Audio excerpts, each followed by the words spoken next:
BR Naidu గారిని కలవడానికి TTD చైర్మన్గా నియమితులైనరు కాబట్టి ఆయనతోనే మాట్లాడి తెలుసుకుందాం. సార్ నమస్తే.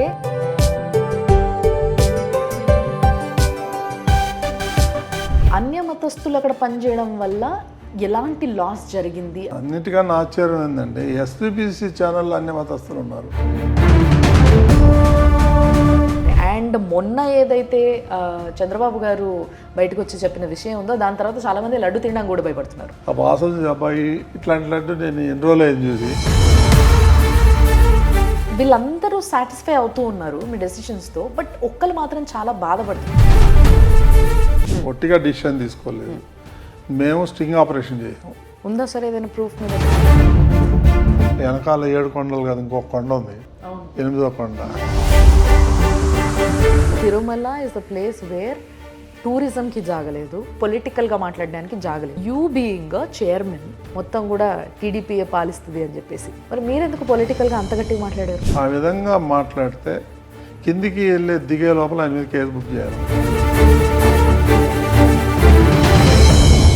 నా మీద 124A పెట్టాడండి, అంటే రాజద్రోహం. ఆయన ఒక రాజు,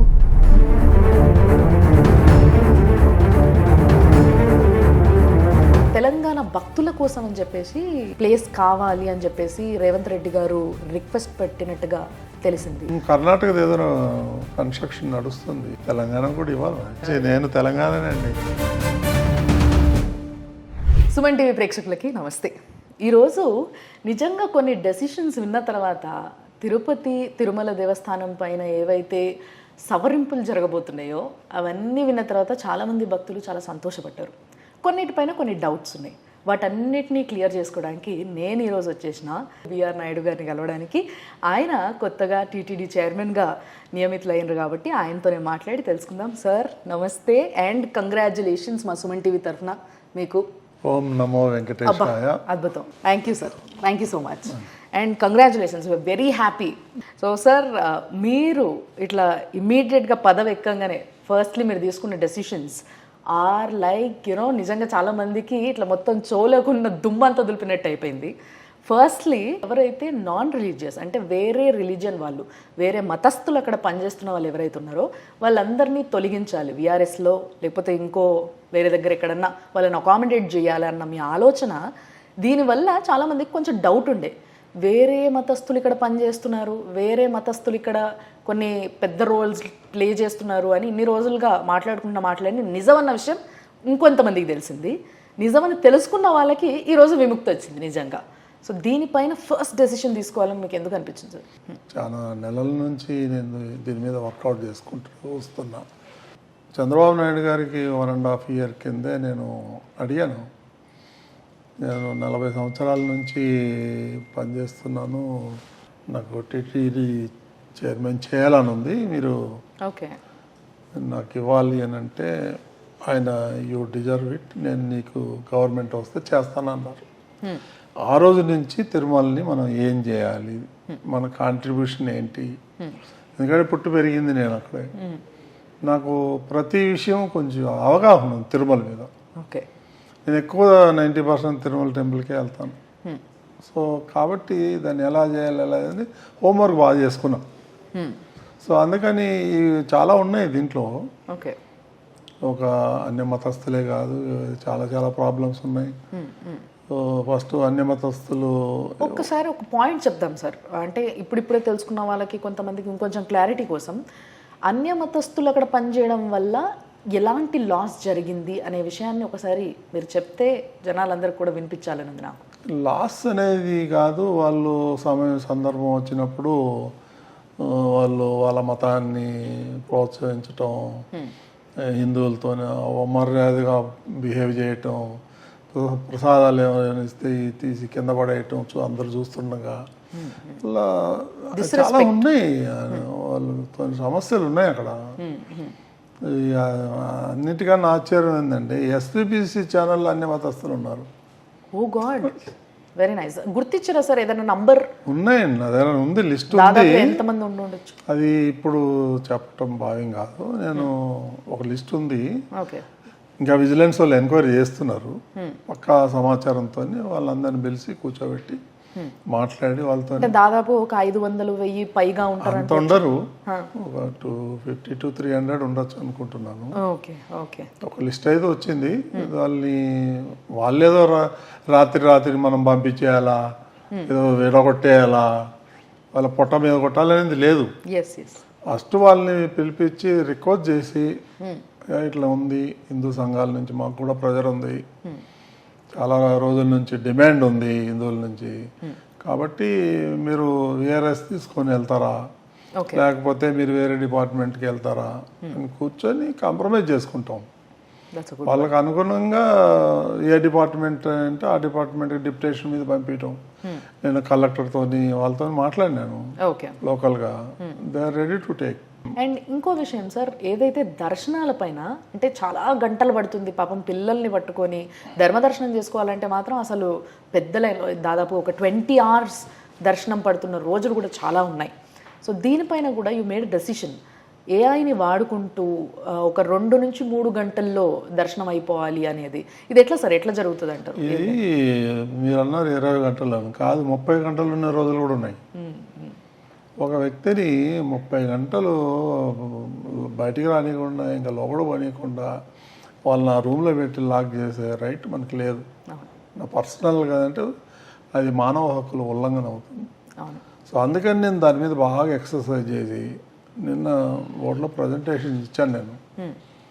మనం ఇంకా పాతకాలంలో ఉన్నాము, ఆర్టిఫిషియల్ ఇంటెలిజెన్స్ని ఉపయోగించుకొని వచ్చిన భక్తుడికి వచ్చేటికే స్కాన్ చేస్తే ఫేస్ స్కాన్, అందులోనే ఆటోమేటిక్గా నీ దర్శనం టైం వచ్చేస్తుంది. ఆ టైం ప్రకారం అతను వెళ్తాడు, ఒక 1/2 hourలో దర్శనం చేసుకుంటాడు, ప్రసాదాలు తీసుకొని వెళ్ళిపోతూ ఉంటాడు. అది మనం ఎందుకు చేయకూడదు అనేది నేను. సో ఆల్రెడీ కొన్ని మల్టీనేషనల్ కంపెనీస్తో సంప్రదిస్తున్నాము. వాళ్ళ నాలెడ్జ్ తీసుకొని, వాళ్ళ టెక్నాలజీ వాడుకొని వాళ్ళతో మాట్లాడి అతి త్వరలో చేద్దాం అనేది మా ఉద్దేశం.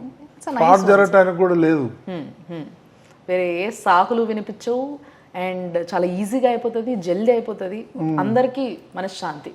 ఒక 10 hours ఉందనుకోండి వెయిటింగ్ పీరియడ్, వాళ్ళు పక్క సరౌండింగ్ లో ఉన్న టెంపుల్స్కి వెళ్తారు, ఎక్కడో ఉంటారు, షాపింగ్లు చేసుకుంటారు, ఆ టైంకి వస్తారు, దర్శనం చేసుకుని వెళ్ళిపోతారు. అసలు ఏం చేయకుండా తిరుమల కొండ పైన తిరుగుమన్నా కూడా హాయిగా తిరుగుతారు, రూమ్లో పెట్టి లాక్ చేయకుండా. Absolutely right, correct decision sir ఇది కూడా. అండ్ మీరు తీసుకున్న అత్యద్భుతమైన డెసిషన్ ఇంకోటి ఏంటి అని అంటే, ట్యూస్డే రోజున లోకలైట్స్కి దర్శనం కల్పించడం. ఇది నిజంగా నేను చాలామంది లోకలైట్స్ అక్కడ ఉండే వాళ్ళు, ఒక 3-4 ఫ్యామిలీస్ తెలుసు నాకు, వాళ్ళని అడిగితే మీరు ఎక్కడి నుంచో వచ్చి రెగ్యులర్గా వెళ్తారు కానీ మేము ఇక్కడే ఉంటాం కానీ అసలు స్వామివారిని చేరుకోవడం కష్టం మాకు అనే విషయం కొంతమంది చెప్తారు. సో నిజంగా వాళ్ళ ప్రాబ్లమ్ని మీరు అర్థం చేసుకున్నారు. ఎట్లా ఇది? అవునండి, ఇది గతంలో ఉండేది వాళ్ళకి. మంత్లీ ఫస్ట్ ట్యూస్డే ఒక 5-6 వేల మందికి దర్శనం కల్పించే ఇది ఉండేది. తర్వాత తీసేసారు, ఎందుకు తీసారు తెలీదు. అది చంద్రబాబు నాయుడు గారు కూడా యాక్సెప్టెడ్ అది. తర్వాత పవన్ కళ్యాణ్ కూడా మాట్లాడాడు నాతో ఈ సబ్జెక్ట్ మీద. ఎలక్షన్లో కూడా వాళ్ళు చెప్పినట్టున్నారు. సో అక్కడ పుట్టి పెరిగిన వాళ్ళకి దర్శనం లేకుండా ప్రపంచం మొత్తం నుంచి వచ్చి దర్శనాలు చేసుకొని పోతున్నారని అసంతృప్తి ఉంది వాళ్ళకి. మొన్న ఎలక్షన్లో కూడా బ్రహ్మాండమైన మెజారిటీతో ఎన్డీఏని గెలిపించినారు వాళ్ళు. 67,000, 69,000 మెజారిటీ. అంటే వాళ్ళకి కూడా జెన్యున్ డిమాండ్ కదండి లోకల్ వాళ్ళకి.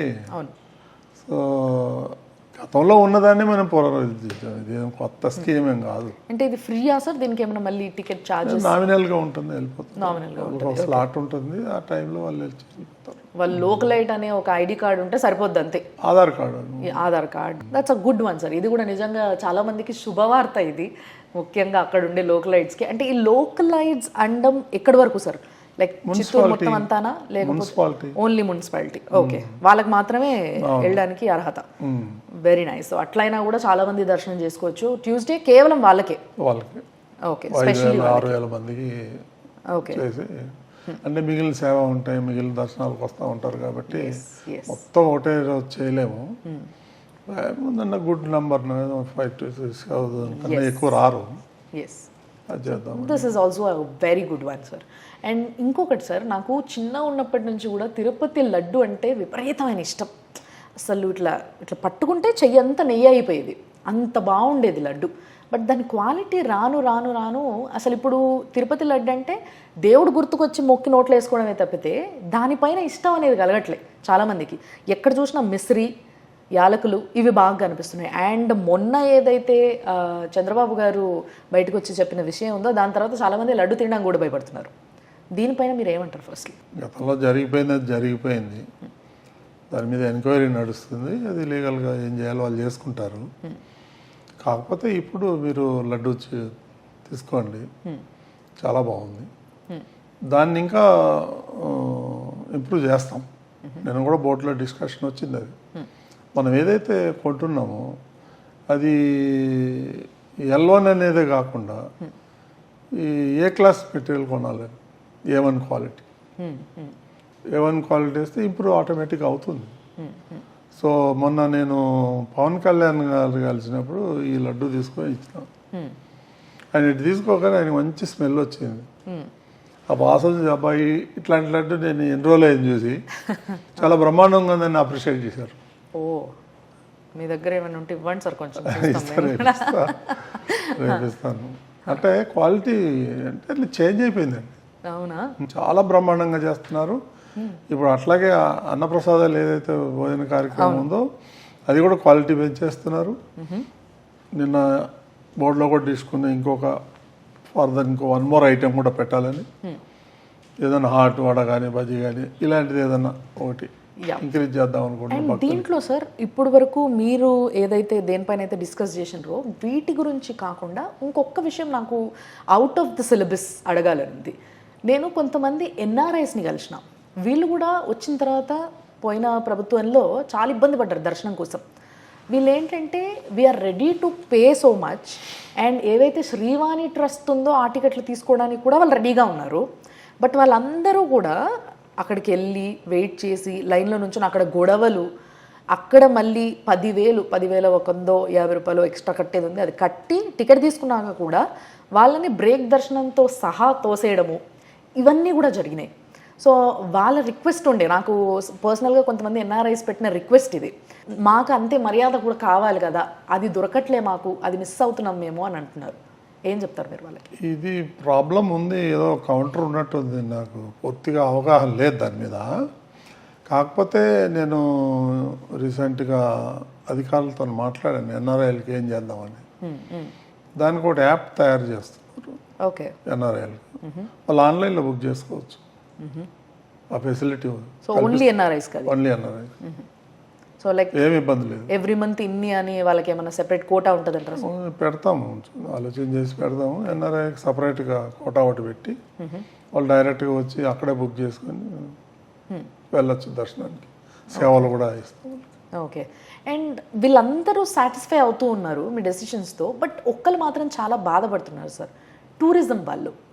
వీళ్ళు ఏంటంటే అయ్యో ఇన్ని రోజులు మేము కొంతమందిని దర్శనానికి ఇక్కడ నుంచి బస్సులో తీసుకెళ్ళి ఒక్క రోజులో దర్శనం చేయించి తీసుకొస్తున్నాం, అక్కడ రద్దీ పెంచట్లేదు, మా వల్ల ఏంటి ప్రాబ్లం, వీళ్ళకి ఎందుకు ఏదైతే టూరిజం కోటాలు టికెట్స్ ఉన్నాయి వాటిని రద్దు చేస్తున్నారు అని చెప్పేసి అడుగుతున్నారు. మీరు ఏం చెప్తారు వాళ్ళకి? ఇది టూరిజం ప్లేస్ కాదు. First of all pilgrim centre. అది టూరిజం అనేది రాంగ్, బేసిక్ రాంగ్. ఎట్లా అవుతుంది తిరుమల టూరిజం? అంటే చుట్టుపక్కల ఇంకా చాలా ఉన్నాయి కదా సార్, అవన్నీ చూపించి టూరిజం తిరుమలకి సంబంధం లేదండి. అప్పుడు ఏదో లాస్ట్ గవర్నమెంట్లో వాళ్ళ ఇంట్రెస్ట్తోని చేసి టికెట్లన్నీ అమ్ముకొని బ్లాక్లు అమ్ముకొని. అంటే మీరు ఇట్లా అంటే ఇంకొక మాట కూడా వస్తుంది సార్, అంటే ఇది మీ కౌంటర్ వేరే దగ్గర నుంచి వచ్చేలోపు నేనే అడిగింది బెటర్ అని. ఏమని అని అంటే మీరు ఎప్పుడైతే ఆంధ్రప్రదేశ్ టూరిజం అని ఏదైనా ఒక యాడ్ తయారు చేసినప్పుడు అందులో టీటీడీ ఇన్వాల్వ్ చేయరా అయితే అని అడుగుతారు. అప్పుడు అది మాకు సంబంధం లేదు. మాకు ఇక్కడ కోటా ఉంది 4,000 టికెట్లు పర్ డే. అంత బ్లాక్లో మ్యాక్సిమం బ్లాక్లు అమ్మేసుకుంటున్నారు. I have a record. మేము స్టింగ్ ఆపరేషన్ చేసాం ఈ టూరిజం వాళ్ళ మీద. 300 రూపాయల టికెట్లు 3,300కి అమ్ముతున్నారు. 500 రూపాయల టికెట్ 5,000కి అమ్ముతున్నారు. నేను రికార్డ్ మాట్లాడద్దు కానీ నేను కూడా ఒప్పుకుంటున్నా ఈ విషయాన్ని. నేను కూడా పర్సనల్ గా ఎక్స్పీరియన్స్ చేసిన. నేను ఒట్టిగా మాట్లాడలేదు, ఒట్టిగా డిసిషన్ తీసుకోలేదు. మేము స్టింగ్ ఆపరేషన్ చేసాం, చేసి దాన్ని విజిలెన్స్ వాళ్ళకి ఇచ్చాము. టీటీడీ విజిలెన్స్ వాళ్ళకి ఉందా సార్ ఏదైనా ప్రూఫ్ మీ దగ్గర? ఉందండి. 300 రూపాయల టికెట్లు 3300 కొన్న రిసిప్ట్ ఉంది మన దగ్గర. ఓ గాడ్, అట్లయితే ఇంకేముంది, కొంచెం కొంచెం డబ్బులు ఉంటే అట్లీస్ట్ ట్రస్ట్ కన్నా వెళ్తాయి కదా అని ట్రస్ట్ టికెటే కొనుక్కుంటారు. టికెటే కొనుక్కుంటారు కదా. బట్ ట్రస్ట్ విషయంలో కూడా ఇంకొక విషయం మాట్లాడాలి సార్. ఏవైతే ట్రస్ట్కి వచ్చే డబ్బులు ఉన్నాయో వాటన్నిటినీ కూడా వేరే దారులు పట్టిస్తున్నారు, అవేవో ప్రైవేట్ అకౌంట్స్లో పడుతున్నాయి అని చెప్పి కొన్ని వార్తలు వినిపిస్తున్నాయి. దాని మీద ఎంక్వైరీ నడుస్తుందండి, vigilance enquiry state government conduct చేస్తుంది. దాని జోలికి పోకుండా మనం, అందుకనే శ్రీవాణి ట్రస్ట్ మీద కొన్ని ఆరోపణలు ఉన్నాయి. మెయిన్ అకౌంట్ కాకుండా ఎందుకు, సపరేట్ ట్రస్ట్ ఎందుకు, అది ఇదేం చాలా అనుమానాలు. ఇదేదో మిస్యూజ్ అవుతుంది, అయింది లేని తెలియదు ఎవరికి. మెయిన్ అకౌంట్లోనే తీసుకుందాం మనం 10,500. ఆ శ్రీవాణి ట్రస్ట్ అకౌంట్కి మాత్రం వద్దు. ఆ స్కీమ్ ఉంటుంది కానీ ఆ ట్రస్ట్ తీసేస్తున్నాం, సపరేట్ అకౌంట్ తీసేస్తున్నాం. అది మెయిన్ అకౌంట్ మెయిన్ ట్రస్ట్కి వెళ్ళిపోతుంది. నేను ఇచ్చే 10,000 దేవుడికి పోతుందా లేకపోతే ఇంకేమైనా మిస్యూజ్ అవుతుందని అనుమానాలు ఉన్నాయి. అనుమానాలు తీర్చాల్సిన బాధ్యత మన మీద ఉంది. సో అందుకనే నేను బోర్డులో పెట్టి పర్మిషన్ తీసుకొని దాన్ని శ్రీవాణి అనేది ఇది చేసి మెయిన్ అకౌంట్లోనే వేయండి, ఆ అకౌంట్ క్లోజ్ చేద్దాం అనేది తీసుకున్నాం డిసిషన్. సో దట్ పబ్లిక్ కి కొంచెం ట్రాన్స్పరెన్సీ పెరుగుతుంది దానిపైన. So yeah, it's a good decision. Public కి నమ్మకం కలిగేలా దేవుడి మీద, మా మీద వదిలేయండి, దేవుడి మీద నమ్మకం కలగాలంటే ఇలాంటి కొంచెం చిన్న పనులు చేయాలి మనం. మీకు బాగా భక్తి ఎక్కువ కదా సార్? అదే వెంకటేశ్వర స్వామిని మొత్తం ఇక్కడంతా నింపేశారు మీరు. సో వెరీ హ్యాపీ అసలు ఇలాంటి డెసిషన్స్ అన్నీ కూడా నిజంగా. బట్ ఈ భూముల విషయంలో ఏదైతే శారదాపీఠం భూముల లీజ్ విషయము అది రద్దు అన్న దానిపైన కోర్టు కేసు నడుస్తుంది. సో దీని విషయంలో మీరు ఎలాంటి నిర్ణయం తీసుకోబోతున్నారు, ఏం చేయబోతున్నారు? ఆల్రెడీ నిర్ణయం తీసేసుకున్నాము. దాని మీద విజిలెన్స్ కమిటీ వేశారు. ఆయనకి 500-550 గజాలు ఇస్తే 1000 గజాలు కబ్జా చేశాడు. సో కబ్జా చేశాడు అంత 100% డీవియేషన్. పక్కట దీనికి కనీసం 3 అడుగులు వదల, 3 అంగుళాలు వదిలాడు. ఓ గాడ్, మొత్తం కట్టేసి అన్ని వైలేషనే. ఇదైతే మీరు తిరుపతికి ఈ మధ్య వెళ్ళుంటే మీకు కనిపిస్తుంది చాలా ప్లేస్లో గుట్టని, అంటే ఆ కొండ ఏదైతే ఉందో ఒక వైపు అంతా దాన్ని స్వాహ మొత్తం అంతా కొట్టేయడము, అక్కడ అన్ని అక్రమ కట్టడాలు కూడా జరుగుతూ ఉన్నాయి. వాటిని ఆపుతున్నారా, ఏమైనా చేస్తున్నారా? అట్లాంటి ఆపుతున్నాం, ఎందుకు ఆపుతున్నాం. అవి కూడా బాగా కమర్షియల్ అయిపోయినాయి.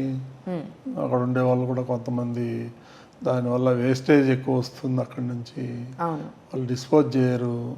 మళ్ళీ టీటీనే డిస్పోజ్ చేయాలా. వెనకాల 7 కొండలు కదా, ఇంకొక కొండ ఉంది, 8వ కొండ, చెత్త కొండ. నేను కూడా విజిట్ చేసిన నిన్న మా అధికారులకి బోర్డులోనే చెప్పాము. అది కూడా ఒక పాయింట్. 3-4 నెలలు అది మొత్తం క్లీన్ చేయాలి. ఎన్ని నెలలు సార్, ఎన్ని నెలలకు ఒకసారి క్లీన్ చేస్తారు అదంతా? ఇంతవరకు క్లీన్ చేయాలి 5-6 ఏళ్ళ నుంచి. 5-6 ఏళ్ళ నుంచి? ఓ గాడ్, అందుకే అది కొండలా తయారైందా? 100 అడుగులు 150 అడుగులు ఉంది అది. వామ్మో, దానివల్ల చాలా వ్యాధులు వస్తాయి కదా సార్? వస్తున్నాయి. సో దట్ అందుకోసమేనా మీరు 4 to 5 months లో 2 కొండల మధ్యన వెళ్ళి పోసేసారు. ఈ రెయిన్ వాటర్ వస్తుంది కదా 2 కణాలు, అక్కడ సాగ్నేట్ అయ్యి కుళ్ళు వాసన. అది సో దీన్ని 4 to 5 months గ్యాప్ లో మొత్తం అంతా కూడా ఏం చేస్తారో నాకు తెలియదు అన్న. కాల్ చేస్తారా, అమ్మేస్తారా, కిందికి ధరలు ఇస్తారా నాకు తెలియదు. అధికారులకి క్లియర్ గా ఇన్స్ట్రక్షన్ ఇచ్చిన. చాలా ఎలక్ట్రిసిటీ ప్రొడ్యూస్ చేయొచ్చు దాంతో, వాడుకోండి. ఏదన్నా చేయనివ్వండి, వాళ్ళ అధికారులు ఇష్టం. నేను ఇది చేయి అది చేయను, నాకు అది క్లియర్ కావాలి. సో ఇంకొకటి ఏంటంటే సార్, నిజంగా లడ్డు విషయంలో కావచ్చు, వీటన్నిటి విషయాల్లో మీరు ఏదైతే క్లారిటీకి వచ్చారో, దర్శనాల విషయాల్లో కావచ్చు, వీటన్నిటి విషయాల్లో స్వామి వారికి ఏవైతే సేవలు జరుగుతాయో, ఈ సేవల విషయంలో కూడా అంటే అప్పట్లో ప్రతి సేవకి జనాలకి టికెట్లు దొరికేవి. ఎవ్రీథింగ్, ప్రతి సేవకి పొద్దున నుంచి మొదలు పెడితే తోమాల సేవ కావచ్చు, ఇంకోటి కావచ్చు. ఈ మధ్య అవి కూడా టికెట్లు సరిగ్గా దొరకట్లేదని ఒక వివాదం వినిపిస్తుంది జనాల్లో. గత 30-40 ఏళ్ల నుంచి అప్పట్లో 10 లక్షలు 50 లక్షలు ₹1,00,00,000 కడితే సంవత్సరానికి ఒక రోజు పొద్దు నుంచి సాయంత్రం దాకా సేవలన్నీ వాళ్ళు పాల్గొనవచ్చు. అట్లా వాళ్ళు ఆల్రెడీ బుక్ చేసేస్తున్నారు. దానివల్ల సామాన్యులకు దొరకట్లా. Okay okay okay okay. ఇది ఎవరికి తెలీదు. వాళ్ళు ఇవ్వకపోతే మళ్ళీ వాళ్ళతో గొడవ.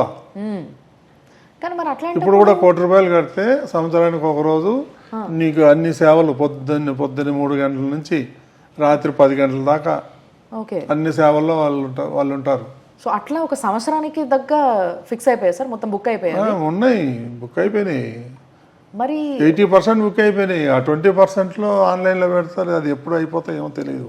ఓకే. దాంట్లో ఏం మిస్యూజ్ కావట్లేదు. ఎందుకంటే నాకు యాప్ ఉంది, నేను ఎవ్రీ ఫ్రైడే దాన్ని ఇట్లా ఫస్ట్ ఫ్రైడే ఇట్లా ఓపెన్ చేసి కూర్చుంటాను అనమాట. సరే బుక్ చేస్తే వచ్చింది కదా అని చెప్పేసి, బట్ నెవర్ ఎవర్ అసలు ఎప్పుడు కూడా మినిమం ఇదే ప్రాబ్లం 80% ముందు డొనేషన్ మీద వెళ్ళిపోతాయి. సో నిజంగా దీనిపైన కూడా కొంచెం దాంట్లో ఏం ఆపవలేదు, దాంట్లో ఏం మిస్యూజ్ జరగట్లేదు. Okay okay. సో ఎవరికైతే డబ్బులు ఉన్నాయో వాళ్ళు చేయొచ్చు అంటారు అంతే, సింప్లీ. చేసేసుకున్నారు ఎప్పుడు, మనకు తెలియదు అది. ఓకే. అది ఉన్నట్టు కూడా మొన్నటి దాకా లేదు. నేను అధికారులతో మాట్లాడితే అప్పుడు తెలిసింది నాకు. సార్ మన మీడియా వాళ్ళ కోసం ఏదైనా కోటా పెడుతున్నారు? అన్ని కోటాలు పెట్టుకుంటే అసలు వాళ్ళకి ఏమి ఉండదు కోటాలు. అంటే యాక్చువల్గా మనకి మామూలుగా టైమే కొంచెం దొరుకుతుంది. ఎప్పుడైతే మేము అటు పోగలుగుతావో అప్పుడు దొరికితే పర్వాలేదు. సో ఇంకా మిమ్మల్ని నమ్ముకొని మేము ఆ స్వామివారిని దర్శనం చేసుకోవాలన్నమాట, అంతే. చేసుకుందాం, ఏం పర్వాలేదు, ఇబ్బంది లేదు.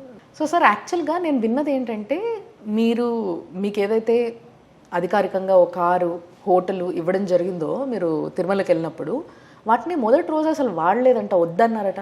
ఎందుకు సార్? ఎందుకు వాడాలి? ఎందుకంటే మీ హక్కు కదా సార్ అది. హక్కు కరెక్టే. ఇప్పుడు నేను తాగే నీళ్ళు కానీ, టీ కానీ, భోజనం కానీ, బట్టలు కానీ, కార్లు కానీ అన్నీ స్వామి ఇచ్చింది కదా. డెఫినెట్లీ ఆయన ఇచ్చబట్టే మేము ఈరోజు ఈ స్టేజ్లో ఉన్నాం. మళ్ళీ నేను ఆడబోయి మళ్ళీ స్వామి మీద పడి స్వామి డబ్బులు ఆయన ఇచ్చిందే కదా సార్, వాడుకోవచ్చు. ఇచ్చాడు కదా ఆల్రెడీ, మళ్ళీ ఎందుకు వాడుకోవాలా? That's a good one. భక్తులు వస్తారు కాలి నడకన, ఒక ₹2, ₹5, ₹10 ఉండిలు వేస్తాడు. అది మంచి కార్యక్రమాలకు ఉపయోగించుకోవాలి, లేనోటికి పెట్టాలి. కానీ ఐ కెన్ అఫోర్డ్ కదా, ఇంత తప్ప ఇంక వేరేం లేదు. నేను ఫస్ట్ డేనే చెప్పాను, నేను దేవుడి సొమ్ము మంచినీళ్ళు కూడా తాగను అని. పాపం ఆయన మీకు ఇస్తున్న అదృష్టం సార్ అది. దేవుడు ఆయన దర్శనం చేసుకుంటున్నాను. ఉండడానికి క్యాంప్ ఆఫీస్ ఉంది. బట్ నిజంగా మాకు అంటే మీరు ఇప్పుడు వరకు జరిగిన వాటి అన్నిట్లో నారాజు ఉండి వాడట్లేదేమో అనుకున్నా నేను. అవన్నీ కరెక్ట్ చేసినాక వాడతారేమో అనుకుంటున్నా నేను. లేదు, ఉండడానికి క్యాంప్ ఆఫీస్ ఉంది, పైన ఒక రూమ్ ఉంది, ఆడ ఉంటా. అది కూడా ఏదో రెనోవేషన్ అవుతుంది, అంటే ఏదో వాస్తు రిపేర్ అవుతుంది, అదంతా అక్కడే ఉంటాను. కిందంతా ఆఫీస్ ఉంటుంది. సో యంత్రాంగం ఉంది కదా, నా కారు కానీ, డ్రైవర్ కానీ, డీజిల్ కానీ ఏమీ వాడను. అన్ని దేవుడు ఇచ్చాడు, అది నేను వాడుకుంటా. నా సొమ్ము నేను వాడుకుంటా, దేవుడి సొమ్ము వాడాలి. అదేదో పెద్ద గొప్పని కాదు, నేను నా మనసులో నేను దేవుడి మీద ఒట్టేసుకున్నాను. Very nice sir, very nice. కానీ చాలామందికి ఈ పదవి కోసం ఒక ఇది ఉండే సార్, అంటే నాకు కావాలి. There are so many other medias also, media పెద్ద మనుషులు కూడా ఇలాంటి ఒక పదవి కోసం ఎదురు చూస్తున్న వాళ్ళు చాలామంది ఉన్నారు. పేరు తీయాల్సిన అవసరం లేదు, జనాలకు కూడా అర్థమైపోతే మీకు అర్థమయ్యే ఉంటుంది. సో వీళ్ళు కూడా ఈ పోటీలో ఉండే కావచ్చు. మీరు అన్నారు, మీరు ఫస్టే చెప్పారు, నాకు క్లారిటీ ఇచ్చారు. 1.5 క్రితమే నేను అడగడం జరిగింది చంద్రబాబు గారిని, ఇట్లా నాకు ఇది ఇంట్రెస్ట్ ఉంది, నాకు ఇది కావాలని. బట్ వాళ్ళందరూ అనుకుంటారు, ఈయనకి ఎందుకు ఆ స్పెషల్ ఇంట్రెస్ట్ చూపించారు చంద్రబాబు గారు, ఏంటి, వాట్ ఇస్ స్పెషల్ అని అంటారు. అంటే నేను 1982 నుంచి పార్టీలో ఉన్నానండి. I'm very active on politics. అంటే పదవులు ఏమి తీసుకోలేదు, నేను అడగలేదు, వాళ్ళు లేదు, పార్టీ కోసం పనిచేస్తాను. సో అందుకని 42 ఏళ్ళ తర్వాత ఆయన అడిగింది మొట్టమొదటిది, అదే లాస్ట్. ఇదే లాస్ట్ అని కూడా ఫిక్స్ అయిపోయారు మీరు? అంతే కదా, నాకు ఇంకేం కావాలి అంతకన్నా. I'm crossing 72 years. అంతా చంద్రబాబు నాయుడు గారి అనుగ్రహం అంతా. నేను అంతే, స్వామివారి అనుగ్రహం తర్వాత ఆయన అనుగ్రహం. ఎట్లుంటుంది ఆయనకి మీకు రిలేషన్షిప్? ఎందుకు లేదు, బాగుంటుంది. ఎందుకంటే 78 నుంచి రిలేషన్ కదా. ఫ్రెండ్స్ సార్ మీ ఇద్దరు? ఒక రకంగా ఏదన్నా అనుకోవచ్చు. అంటే అన్న తమ్ముళ్ళ రిలేషన్ లాగా ఉంటుందా? ఆయన అంటే ఇష్టం నాకు. ఎందుకు పర్సనల్గా ఎందుకు చాలా ఇష్టం ఆయన అంటే మీకు? బాగా ఆర్గనైజర్ అండి. యూనివర్సిటీలో కూడా ప్రెసిడెంట్ చేశాడు ఆయన. యూనివర్సిటీలో చాలా ఆర్గనైజర్. ఏ క్లాస్ నుంచి తెలుసు సార్ మీకు? స్కూల్ నుంచి అంటున్నారు కదా. అది యూనివర్సిటీలో చదువుకున్నాడు తెలుసు, కానీ ఆయన ఎక్కువ సన్నిహితం 78లో ఎమ్మెల్యే అయినప్పటి నుంచి. ఓకే ఓకే, అప్పటి నుంచి మాత్రం మీ పూర్తి సపోర్ట్ బాబు గారికి. అంతకుముందు పేరు అది విన్నాను కానీ పెద్దగా పరిచయం లేదు. అండ్ తిరుమలలో ఎటువంటి స్పీచ్లు, పొలిటికల్ స్పీచ్లకి ఆస్కారం లేకుండా చేయాలనే మీ ఉద్దేశం good one, definitely good one. అసలు ఎవ్వరు కూడా ఇది ఎందుకు చేశారు అని అడిగే ప్రశ్నే కాదు అది, but it's a good one. దానిపైనకి ఎందుకు వెళ్ళింది అసలు మీకు? ఇప్పుడు ఎవరో వెళ్తారండి, వెళ్ళి దర్శనం చేసుకొని దేవుడి గురించి ఏదైనా 4 మాటలు మాట్లాడితే మనకు అబ్జెక్షన్ లేదు. అక్కడి నుంచి మాట్లాడితే అది నేషనల్ న్యూస్ అవుతా ఉంది. అడపోయి అనవసరంగా పార్టీల మీద, ఈ పార్టీ ఆయన పార్టీ మీద బుర్రలుకోవటం, అది అవసరమా అక్కడ? నేను చెప్పాను అధికారులకి, ఆ విధంగా మాట్లాడితే కిందికి వెళ్ళి దిగే లోపల ఆయన మీద కేసు బుక్ చేయాలి. ఓకే, పెడతాం కేసులు. దేవుడి గురించి ఏమన్నా మాట్లాడండి, అపవిత్రం చేసేస్తున్నారండి కొంతమంది. So Tirumala is the place where టూరిజంకి జాగలేదు, పొలిటీషియన్స్కి పొలిటికల్గా మాట్లాడడానికి జాగలేదు. And you being a chairman for TTD, మీరు రీసెంట్గా ఒక ఛానల్లో గట్టిగా మాట్లాడారు, నెక్స్ట్ 30 ఏళ్ళు మొత్తం కూడా టీడీపీఏ పాలిస్తుంది అని చెప్పేసి. మరి మీరెందుకు పొలిటికల్గా అంత గట్టిగా మాట్లాడారు? ఛానల్ అడిగా, నేను తిరుమలలో మాట్లాడాల. ఛానల్ ఒక ఛానల్ ఇంటర్వ్యూలో అడిగారు, మళ్ళీ ఈ డెవలప్మెంట్ మీద మళ్ళీ ఆయన వస్తే ఎట్లా? ఎగ్జాక్ట్లీ. ఇంకా రాడు, 15 ఏళ్ళ వరకు రాడు, కేసులు ఉన్నాయి ఆయన మీద, ఆయన జైలుకు పోతాడని చెప్పిన. ఓకే, సో వాళ్ళ ఇంటర్వ్యూలో చెప్పిన ఓకే ఇక్కడ బిల్డింగ్లో. సో అంటే మీరు కూడా పొలిటికల్గా అంత స్ట్రాంగ్ అయిపోయారు కదా, ఇంకా నెక్స్ట్ కొన్ని సంవత్సరాల వరకు రాకూడదు కూడా. ఆంధ్రప్రదేశ్ బాగుపడాలంటే రాకూడదు. I'm on the same stand. So TDP is the right party for Andhra Pradesh to be developed. TDP or some other party, NDA కావచ్చు, ఇంకోటి కావచ్చు. జగన్ వస్తే మాత్రం మళ్ళీ సర్వనాశనం అయిపోతుంది రాష్ట్రం. అంతవరకు నేను చెప్పగలుగుతాను. ఓ గాడ్. మరి ఇప్పుడు ఆయన పైన కేసుల్ని పటిక్షన్ చేస్తున్నారా మొత్తం అంతా కూడా? అది తెలియదు నాకు. అంటే హీ స్టిల్ అవుట్ సైడ్ కదా. నేను మీడియా నడుపుతున్నా, నా మీద 124A పెట్టాడండి, అంటే రాజద్రోహం. ఆయన ఒక రాజు, నేను ఆయన ఏం ద్రోహం చేశాను? ఏం ద్రోహం చేశామండి? దేనికోసం పర్టికులర్లీ దేనికోసం ఈ కేసు మీ పైన? కక్ష, ఆయన భజన చేయాలా, అంతే, ఇంకేముంటుంది. ఓకే, అంతే కదా. మూర్తి గారు డివైడ్ చేస్తున్నాడు, అందులో జడల శ్రవణ్ కుమార్ అని ఒక ఆయన అడ్వకేట్ కమ్ ఎక్స్ జడ్జి, ఆయన లైవ్లో వచ్చి ఒక పేపర్ చూపించాడు. ఇట్లా చూపించి, ఇగో ఇది లిస్టు, పలానా వ్యక్తి పలానా యూనివర్సిటీకి పలానా వ్యక్తిని సెలెక్ట్ చేయమని చెప్పి రికమెండ్ చేయాలని ఒక 22 యూనివర్సిటీలు. ఆ పేపర్ తీసుకొచ్చి ఎగ్జిబిట్ చేశాడు. దానికి చైర్మన్ నాకేం సంబంధం, యాంకర్కి ఏం సంబంధం? చర్యలు తీసుకోవాలంటే ఆ పేపర్ ఎక్కడి నుంచి వచ్చిందని ఆ ఎగ్జిబిట్ చేసిన మీద పెట్టాలా? మా అందరి మీద పెట్టారు సిఐడి వాళ్ళు, మమ్మల్ని తీసుకెళ్ళిపోయారు సిఐడి వాళ్ళు వచ్చి. చాలా ఇబ్బంది పెట్టారు సిఐడి ఆఫీసులో పెట్టి 3 రోజులు 4 రోజులు. దాని మీద రాజద్రోహం అంట. ఎట్లా వచ్చింది? అది కంప్యూటర్ సంతకాలు ఏమీ లేవు, ఒక పీస్ ఆఫ్ పేపర్ ఇట్లా దీని మీద. ఓకే, నేను సుప్రీంకోర్టు పోయి బెయిల్ తెచ్చుకోవాల్సి వచ్చిందమ్మా. మీరు ఇక అరెస్ట్ చేస్తే 2 ఏళ్ళు బెయిల్ కూడా రాదు. అప్లికేషన్ తీసుకొని బెయిల్ అప్లికేషన్, అంత పవర్ఫుల్ సెక్షన్ అది. మా మీద, ఏబిఎన్ మీద, అందరి మీద బుక్ చేశాడు, రఘురామకృష్ణరాజు మీద. అంటే మామూలుగా ప్రతిసారి గవర్నమెంట్ మారినప్పుడు ఇదే ప్రాబ్లం అవుతుంది సార్. అంటే మీడియాను కూడా ఇన్వాల్వ్ చేస్తున్నారు ప్రతిసారి. మీరు కూడా గవర్నమెంట్ మారినప్పుడు అంతా అని కాదండి, అది ఒక డిఫరెంట్ క్యారెక్టర్ అండి. అనవసరం ఆయన గురించి మాట్లాడతాం. అట్లా ఎవరు ఏ చీఫ్ మినిస్టర్ చేయరండి, ఏ స్టేట్లోనూ చేయలేదండి. అండ్ ఇంకొకటి సార్, తెలంగాణ భక్తుల కోసం అని చెప్పేసి తిరుమలలో కొంత ప్లేస్ కావాలి అని చెప్పేసి రేవంత్ రెడ్డి గారు రిక్వెస్ట్ పెట్టినట్టుగా తెలిసింది. నా దృష్టికి రాలేదండి. మీ దృష్టికి రాలేదు? నా దృష్టికి వచ్చింది, ఇక్కడ ఎమ్మెల్యేలు ఎంపీలకి వెళ్తే దర్శనం ఇస్తున్నారు, ఓకే, వాళ్ళు రికమెండేషన్ చేస్తే వాళ్ళకి అలౌ చేయట్లేదు అనేది ఒకటి ఉంది. అవును, మొన్న మొన్న ప్రభుత్వంలో అదే జరిగింది. కాబట్టి దాని గురించి అది ముఖ్యమంత్రి నిర్ణయం తీసుకోవాలి. ముఖ్యమంత్రి నిర్ణయం తీసుకున్న తర్వాత బోర్డులు పెట్టి చేద్దాం. Okay okay. సో ఈ భక్తుల కోసం భూములు అనేది మీ దాకా ఇంకా రాలేదు. ఓకే.